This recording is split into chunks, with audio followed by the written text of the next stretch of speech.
14 जुलाई 1789 की सुबह फ्रांस के एक शहर पेरिस में आतंक का माहौल था।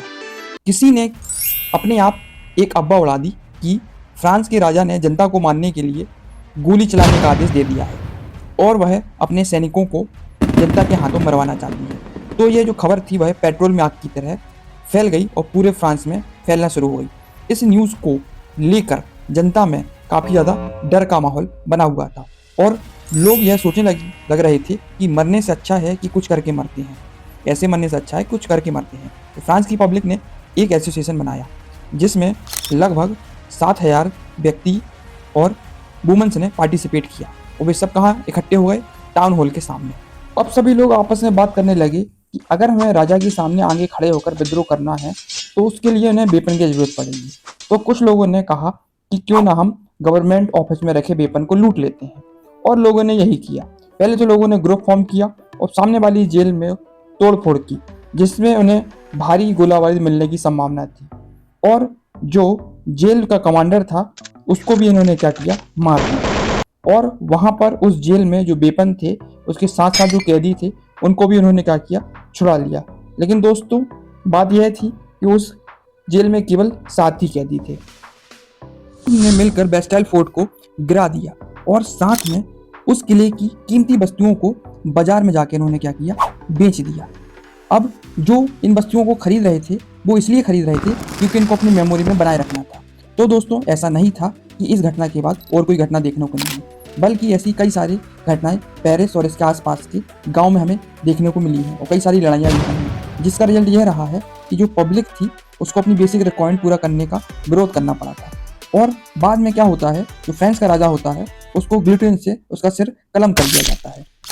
तो दोस्तों ऐसा क्या हुआ और कैसे हुआ, चलिए जानते हैं इस वीडियो में। तो दोस्तों इसे जानने के लिए हमें जाना पड़ेगा 18th सेंचुरी। तो चलते हैं France society during 18th century. तो यह बात है 1774 की, जब बर्बन फैमिली का राजा लुई 16 राजगद्दी पे बैठा। तब उसकी एज कितनी थी, केवल 20 वर्ष की थी और उसकी जो मैरिज हुई थी वो हुई थी ऑस्ट्रिया की प्रिंसेस मारिया एंटोनियस से करवा दी गई थी। बहुत दिनों से वॉर के कारण राजा महाराजाओं का खजाना क्या था, वो खाली हो चुका था और बेस्टाइल फोर्ट की शान शौकत को बनाए रखने के लिए उसे पैसे की जरूरत थी। और लुई 16 ने शासनकाल में ब्रिटिश से यूएसए की 13 कॉलोनियों को छुड़वाया भी था, जिसके कारण फ्रांस के ऊपर 1 बिलियन लिब्रा से ज्यादा का कर्जा हो चुका था और 2 बिलियन लिब्रा का कर्जा पहले से था। अब जो कर्जदार थे वह राजा से 10% इंटरेस्ट की मांग करने लगे। अब उधर राजा को इंटरेस्ट की चिंता थी, वहीं उस राजा को मिलिट्री के एक्सपेंसेस की चिंता थी, वहीं राजा को सरकारी ऑफिस चलाने की चिंता थी, साथ साथ राजा को स्कूल कॉलेज चलाने की चिंता थी। यह सब चिंता के कारण जो लुई 16 होता है वह फ्रांस के लोगों के ऊपर टैक्सेस को क्या करता है, बढ़ा देता है। तो 18th सेंचुरी में फ्रांस था वह 3 स्टेट में डिवाइडेड था। पहला स्टेट था जिसमें क्लर्जी आते थे। क्लर्जी का मतलब होता था जो चर्च में काम करते हैं। सेकेंड स्टेट में वो लोग आते थे, इन्हें नोबल्टीज बोलते थे, जो कि राजाओं महाराजाओं की फैमिली से बिलोंग किया करते थे। और थर्ड स्टेट में रिमेनिंग बचे हुए लोग आते थे, जिनके अंदर बड़े बड़े businessman, merchant, lawyer, farmer, labour आदि लोग आते थे। इस तरह के लोग थर्ड स्टेट में आते थे। फ्रांस की पूरी जनसंख्या में से जो 90% लोग थे वो क्या थे, फार्मर थे। तो इसका मतलब ये नहीं है कि सारी की सारी जमीनें इनके पास हुआ करती थी, बल्कि ये तो केवल एक नाम मात्र के फार्मर थे। जो 60% जमीनें थी वह फर्स्ट क्लास और सेकेंड स्टेट इन लोगों के पास थी, और जो थर्ड स्टेट के लोग हुआ करते थे उनके पास तो काफी कम जमीनें हुआ करती थी, और जिनके पास जमीनें हुआ करती थी वो काफी ज्यादा रिच हुआ करते थे। अब जो फर्स्ट स्टेट के लोग थे और सेकंड स्टेट के लोग थे उनकी लाइफ बहुत अच्छी हुआ करती थी, रॉयल लाइफ से जिया करते थे, आराम से जिया करते थे। क्यों? क्योंकि उनको कोई भी टैक्स नहीं पेमेंट करना पड़ता था और वे अपनी लाइफ एंजॉय करते थे, फ्रीली रहते थे।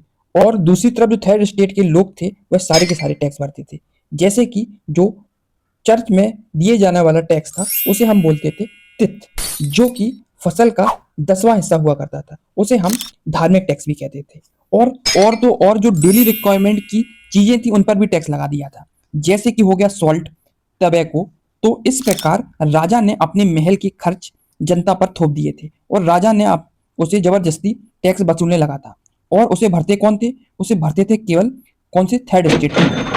दोस्तों 1715 में पॉपुलेशन थी वह 2.3 करोड़ थी और 1789 में पॉपुलेशन बढ़कर हो जाती है 2.8 करोड़। तो आप खुद ही देख सकते हो जो फ्रांस की पॉपुलेशन थी वो लगातार बढ़ती जा रही थी। जब आप खुद ही सोच सकते हो कि यदि पॉपुलेशन बढ़ेगी तो फूड ग्रेन की प्राइसेस क्या हो जाएगी तुम्हारी, ऑलरेडी इसकी डिमांड बढ़ जाएगी।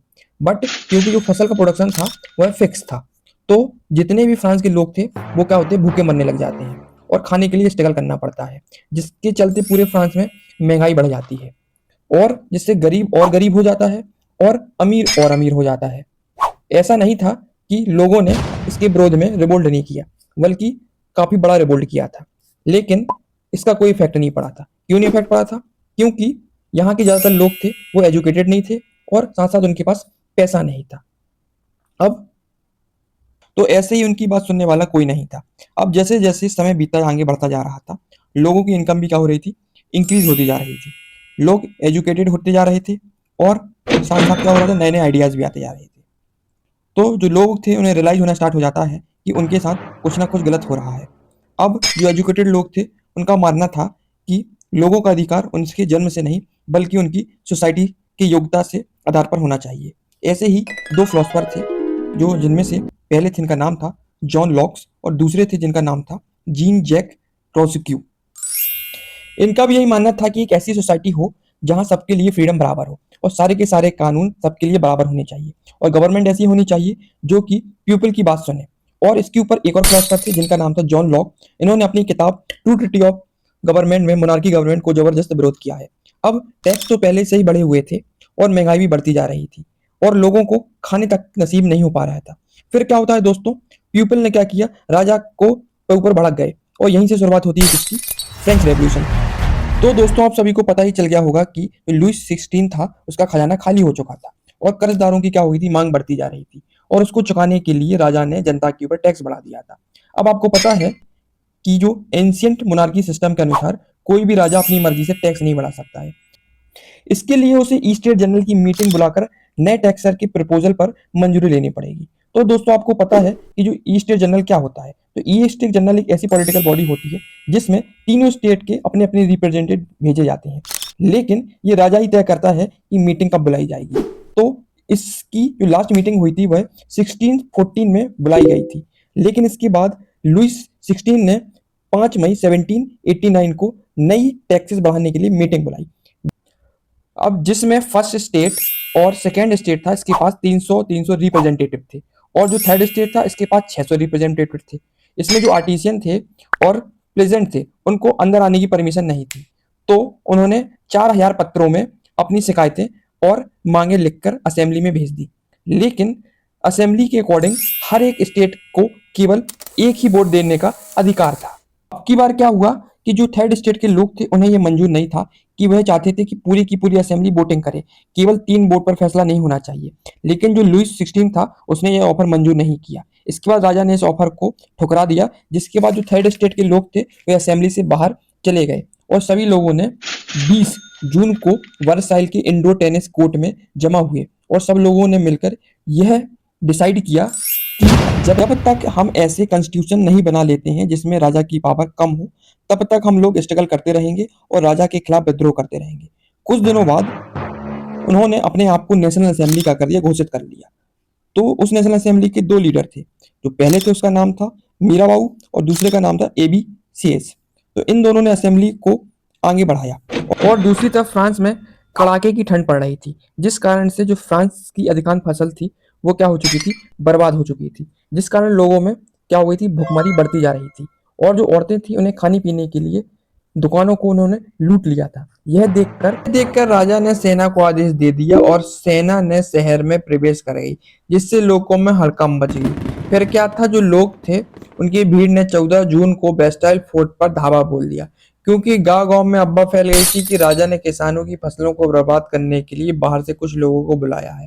अब टैक्सेस पहले से बढ़े हुए थे और बड़े हुई बात पहले से ही आग की तरह फैली हुई थी और राजा ने कही हुई बात आग की तरह फैल जा रही थी, जिससे किसानों ने गांव के बाहर रखे सारे के सारे अन्न भंडार को लूट लिया और साथ साथ जो टैक्स से रिलेटेड डॉक्यूमेंट थे उनको भी उन्होंने जला दिया।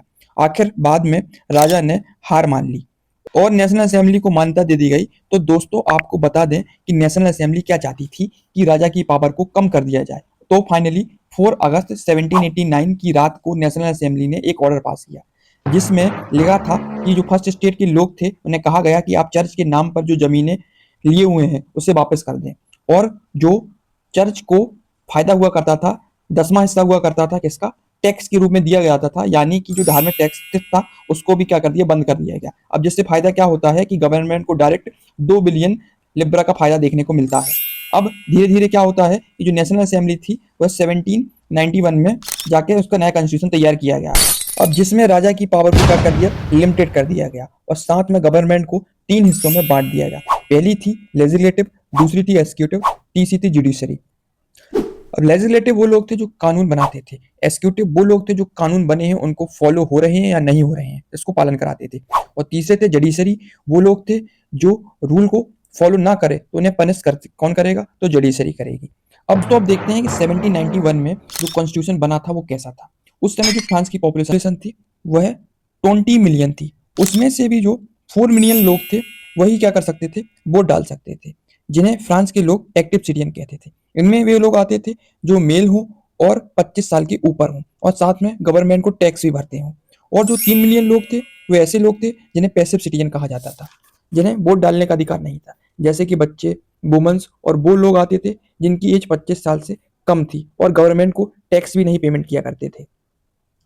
अब जो एक्टिव सिटीजन थे वे वोट डालकर एक जज चुनते थे, और उनमें से जो 5,000 इलेक्टोरेट चुने जाते थे, अब वो 5,000 इलेक्टोरेट उनमें से क्या करेंगे, 745 मेंबर नेशनल असेंबली के लिए चुने जाते थे, और उन 745 मेंबर में से थे वे वही थे जो राजा पे क्या कर सकते थे, कंट्रोल रखते थे। अब राजा के पास एक ही पावर थी, वह कौन सी पावर थी, बीटो की पावर थी। अब बीटो पावर क्या होती है, इसका मतलब राजा की मर्जी के बिना कुछ भी नहीं हो सकता है। और जो नेशनल असेंबली थी वह मिनिस्टर को भी कंट्रोल करती है। अब जो कॉन्स्टिट्यूशन बन के तैयार हुआ था उसके अकॉर्डिंग लोग क्या कर सकते हैं, कई सारे अधिकार दिए, जैसे दिया था क्या, पहला दिया था उसने राइट टू लाइफ, जीने का अधिकार दिया था, फ्रीडम ऑफ ओपिनियन, बात रखने का अधिकार दिया था, फ्रीडम ऑफ स्पीच, बोलने का अधिकार रखा था, और इक्वलिटी बिफोर लॉ, लॉ सबके लिए बराबर कर दिए थे।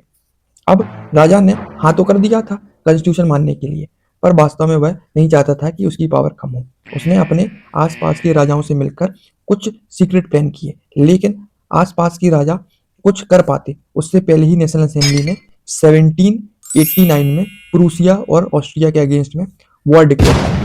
अब जिससे फ्रांस के हजारों यंग लोग क्या करते हैं, सेना के अंदर भर्ती होना स्टार्ट हो जाते हैं, और सभी लोग क्या स्टार्ट कर देते हैं, देशभक्ति का गाना गाने स्टार्ट कर देते हैं, और उसके साथ साथ काफी ज्यादा क्या हो जाते हैं, वॉर में लोग मारे भी जाते हैं, और साथ साथ क्या होता है, बहुत ज्यादा पैसे का लॉस भी होता है। तो 1791 में जो कॉन्स्टिट्यूशन बनाया गया था उसमें ज्यादातर किसको इंपॉर्टेंस दी गई थी, अमीरों को इंपॉर्टेंस दी गई थी, और जो गरीब थे और प्लेजेंट थे उन्हें क्या कर दिया था, साइड में कर दिया गया था। तो जो लोग थे उन्होंने क्या किया, अपनी आवाज उठाने के लिए कुछ क्लब बनाना स्टार्ट किए गए, पॉलिटिकल क्लब बनाए, जिसमें अभी पॉलिटिकल क्लब क्या होता है तुम्हारा, पॉलिटिकल क्लब वो होता है जिसमें अलग अलग विचारों वाले लोग अपनी अलग अलग बातों पर बोलेंगे ताकि उनकी बातों को गवर्नमेंट ध्यान दे और उनकी बातों को सुना जाए। ऐसे ही एक क्लब था जिसका नाम था जैकोबिन क्लब, जिसका लीडर था मैक्स रॉबेस्पायर, मैक्स मिलन रॉबेस्पायर। अब जो इस क्लब के लोग थे वे कुछ अलग तरह की ड्रेस थी, इन क्लब वालों को सेंट क्लोटस भी कहा जाता था। तो दोस्तों जब ब्रेड के प्राइजेस बढ़ने लगा तो महंगाई को देखकर इस क्लब वालों ने को देखकर इन क्लब के लोगों ने प्लान बनाया। अब ऐसा प्लान बनाया कि राजा के महल में घुसकर राजा को बंदी बना ले।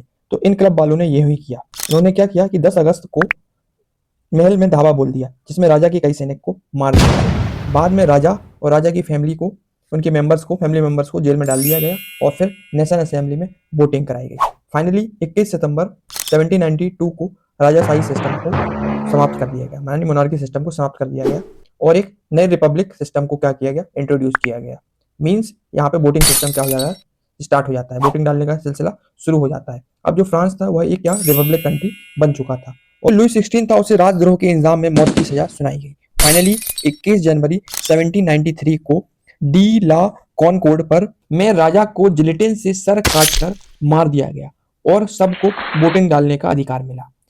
अब जो जैकोबिन क्लब था, मींस रॉबेस्पियर की सरकार थी, वह क्या करती थी कि जो भी रिपब्लिक नेशन के अगेंस्ट में हो उसे जेल में डालकर मुकदमा चलाती थी और दोषी पाए जाने पर उसे गुलोटीन से सर चढ़ाकर मार दिया जाता था।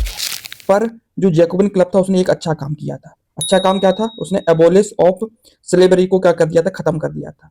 अब स्लेवरी क्या होती है, तो दोस्तों जो फ्रांस था, जो उसकी कॉलोनी थी कहाँ पे, कैरिबिया में। इसमें कौन कौन सी कॉलोनी थी, इसका नाम था मार्टिनिक था, दूसरे का नाम था सेंट डोमिनियो और तीसरी कॉलोनी का नाम था गुडालूप। और तो यहाँ क्या होता था, कई सारी चीजें इंपोर्ट होकर फ्रांस के अंदर आती थी, जैसे कि हो गया तुम्हारा टैबेको, इंडिगो, शुगर, कॉफी आदि। इस तरह की चीजें फ्रांस के अंदर आती थी। पर प्रॉब्लम क्या थी कि इन चीजों को बनाने के लिए कई सारे मजदूरों की जरूरत पड़ती थी और यहाँ काम करने के लिए कोई भी तैयार नहीं था। तो जो फ्रांस के अंदर ट्रेडर होते थे वह पहले क्या करते थे, पहले ट्रेडर फ्रांस से निकलते थे तो अफ्रीकन कोस्ट तक जाते थे। फिर वहां से लेबर को खरीदा जाता था और उनके साथ में हाथ में हथकड़ी डालकर अटलांटिक ओशन से कैरेबियन आइलैंड तक लाया जाता था। फिर वहां पर उनसे जबरदस्ती काम कराया जाता था। फिर वहां से इंडिगो, शुगर केन को एक्सपोर्ट करके वापस फ्रांस में लाया जाता था। अब नेशनल असेंबली में ये बात तय हो गई थी कि स्लेवरी को कम्प्लीटली बैन कर दिया जाएगा। पर ये ऐसा नहीं होता है। ऊपर से जो रॉबेस्पायर की सरकार होती है वो क्या कर देती है, चर्च को बंद कर देती है और इसकी जगह पर गवर्नमेंट ऑफिस को खोल दिया जाता है। अब जो जैकोबिन क्लब का लीडर था रॉबेस्पायर, वह अपनी मनमर्जी करने लगता है और लगातार देशों से मजदूरों को खरीदता और बेचता रहता है। तो दोस्तों इसके साथ भी वही होता है जो बाकी के साथ में हुआ था। तो 1794 को इसको दोषी घोषित कर दिया जाता है और इसे अरेस्ट करके गुलियोटिन पे इसको क्या कर दिया जाता है, चढ़ा दिया जाता है। और इसी के साथ में जो जैकोबिन क्लब होता है उसका क्या हो जाता है, एंड हो जाता है। तो दोस्तों बेस्टाइल फोर्ट इंसिडेंट के बाद 1789 की गर्मियों में एक महत्वपूर्ण कानून लागू हुआ। अब कोई भी न्यूज़पेपर हो, बुक्स हो, स्टेज प्रोग्राम हो, नाटक हो, जुलूस हो, एसोसिएशन हो या सत्संग हो, राजा के बिना या राजा की परमिशन के बिना नहीं निकाला जा सकता था। लेकिन अब ये सारे के सारे सेंसरशिप को क्या कर दिया, हटा दिया गया था। अब फ्रांस में सब लोग इंडिपेंडेंट थे। अब कुछ भी प्रिंट कर सकते थे। अब लोग चाहे तो वो डांस भी कर सकते थे, कोई प्रोग्राम भी बना सकते थे, स्टेज प्रोग्राम भी कर सकते थे, जुलूस भी निकाल सकते थे और सारी की सारी चीज़ें कर सकते थे। अब उन्हें किसी की परमिशन लेने की ज़रूरत नहीं थी। अब जो अब जो अमीर पर्सन थे उन्होंने गवर्नमेंट की पावर अपने हाथों में ले ली और फिर उन्होंने क्या किया, इसके बाद एक न्यू कॉन्स्टिट्यूशन फॉर्म भी किया। अब इसमें वोट वही दे सकता था जिसके पास ज़्यादा पैसे हों। इस कॉन्स्टिट्यूशन के अकॉर्डिंग दो लेजिस्लेटिव बनाए गए, लेजिस्लेटिव 1 और लेजिस्लेटिव 2। बेसिकली इसका काम क्या था, ये कि 5 मेंबर की जो बॉडी है उसको क्या बनाए रखे और इन दोनों के बीच में क्या होता है, धीरे धीरे कॉन्फ्लिक्ट होना स्टार्ट हो जाता है। जिसका फायदा कौन उठाता है, जिसका फायदा उठाता है नेपोलियन बोनापार्ट। 1804 में फ्रांस का एक नया राजा बनकर सामने आता है जिसका नाम था नेपोलियन बोनापार्ट। पहले नेपोलियन ने यूरोप में के लिए बहुत सारे अच्छे काम किए, तो लोगों को लगा कि नेपोलियन एक बहुत अच्छा शासक है। लेकिन बाद में पता चला कि जिस नेपोलियन को वह अच्छा शासक समझ रहे थे वह एक क्रूर शासक निकला। फाइनली 1850 में वाटरलू में एक फाइट होती है जिसमें नेपोलियन की हार हो जाती है और फाइनली जो हमारा चैप्टर होता है क्लास 9 का वो यहाँ पे कंप्लीट हो जाता है। आई होप आपको हमारा वीडियो अच्छा लगा होगा। यदि आपको हमारा वीडियो अच्छा लगा है तो आप लाइक कर सकते हैं, सब्सक्राइब कर सकते हैं वर्ल्ड स्टडी को। Thank you.